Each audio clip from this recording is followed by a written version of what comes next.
Ele foi condenado pela morte de 11 crianças, porém, acreditam-se que esse número possa ser ainda muito maior, ficando conhecido como a besta da comédia britânica. Este é o caso de Clifford Olson.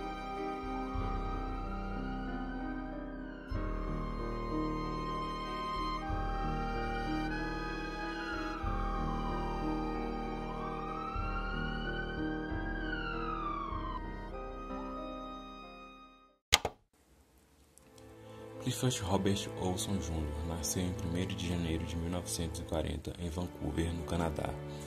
Vindo de uma família classe média, era filho de Clifford e Leona. Seu pai trabalhava como entregador de leite. Mais tarde, vindo também a trabalhar em construção e como síndico de um prédio. A sua mãe era governanta.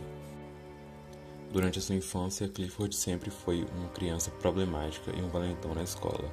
Segundo seu pai, ele sempre entrava em brigas, mas acabava sendo espancado. Seu pai disse também que ele planejava fazer boxe para poder se defender das brigas que ele entrava na escola. Mais tarde, enquanto ele treinava boxe, acabou sendo campeão das luvas de bronze em 1954 e considerado o melhor boxeador 4 anos depois em um torneio de luvas de ouro. Quando tinha 10 anos, ele abandonou a escola para se dedicar à vida de crime, sendo preso pela primeira vez em 1957 aos 17 anos.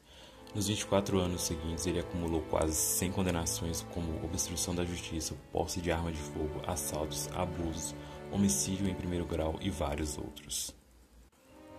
Uma vez enquanto cumpria pena por invasão e arrombamento, Clifford colocou um pouco de sangue no seu mictório e assim foi levado ao hospital, porém aquilo não passava de um plano para sua fuga. Mais tarde ele acabou fugindo deste hospital.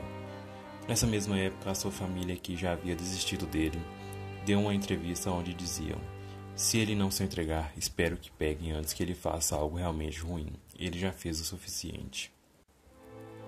Durante todo o tempo que esteve preso, Clifford sempre estava planejando maneiras para que pudesse fugir da prisão.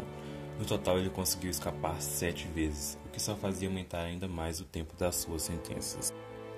Certa vez, Clifford acabou tendo que ser colocado em uma cela especial porque havia testemunhado contra um homem chamado Gary Marco. Ele era acusado de ter matado e abusado de uma criança de 9 anos, chamada Jane Dove. O testemunho de Clifford resultou em Marco recebendo uma sentença de prisão perpétua. Em 1980, ele conheceu John Hale. Eles se casaram em 15 de maio de 1981, um mês depois de seu filho nascer. O que a sua esposa não sabia era que na época em que se casaram, ele já havia assassinado pelo menos 3 crianças. Poucos dias depois do seu casamento, ele sequestrou e assassinou Sandra Wolfsteiner, de 16 anos. Um mês depois, ele atacou novamente, assassinando Ada Anita, de 13 anos. A partir daí, o seu apetite por sangue estava aguçado, aumentando assim a velocidade em que fazia suas vítimas. Poucos meses depois do seu casamento, em julho de 1981, ele matou 6 crianças. Porém, enquanto isso, ele era um membro frequente de uma igreja e dizia a todos que havia encontrado Deus. Certa vez, ele chegou a colocar no quadro de avisos da igreja que procurava por jovens para um trabalho de lavagens de janelas. Não se tem muitas informações a respeito, porém, Clifford era investigado nos Estados Unidos pela morte de mais de 20 adolescentes. Em 12 de agosto de 1981, Clifford foi preso em Vancouver por suspeita de tentar sequestrar 2 mulheres que pediam carona. Naquela época, com 41 anos, Clifford já havia passado mais da metade de sua vida na prisão e era acusado de vários crimes, sendo também acusado do assassinato de Judy Kozma, cujo corpo havia sido encontrado recentemente. As autoridades já desconfiavam que Clifford estava envolvido no desaparecimento de várias pessoas no Canadá. Então, naquele momento, encontrar os restos das vítimas e extrair uma confissão de Clifford tornou-se preocupação urgente da polícia, que precisava levar um assassino à justiça sem nenhuma evidência concreta e tranquilizar o horror de famílias desesperadas para saber o que aconteceu com seus filhos e recuperar o que restava de seus corpos brutalizados. Diante dessa situação desesperada, a polícia então chegou a fazer um acordo com Clifford. Eles pagariam a ele $10.000 para cada local ou corpo que lhe ajudasse a identificar. Ele ficou tão empolgado com o acordo que acabou falando detalhes de um dos assassinatos gratuitamente. Ele disse que aquilo era um brinde para a polícia. No total, Clifford recebeu $100.000 pelas dicas que levaram até os corpos das vítimas. Antes de Clifford dar alguns detalhes dos seus crimes, ele insistiu para que a recompensa fosse entregue à sua esposa e ao seu filho.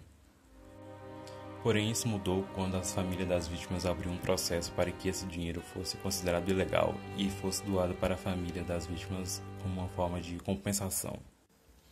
A polícia do Canadá acredita que se fosse oferecido mais dinheiro, possivelmente Clifford teria levado os policiais a mais corpos. Clifford Olsen Jr. se declarou culpado pela morte de 11 crianças e sentenciado à prisão perpétua.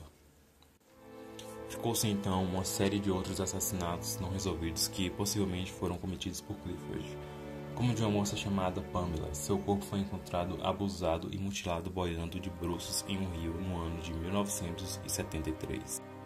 Entre os anos de 1972 e 1981, pelo menos 14 mulheres foram assassinadas. A maioria eram mulheres que pediam carona nas estradas. Todos esses assassinatos, obviamente, poderiam estar ligados a Clifford. Em 2011, com 71 anos, Clifford faleceu de um câncer terminal ainda na prisão.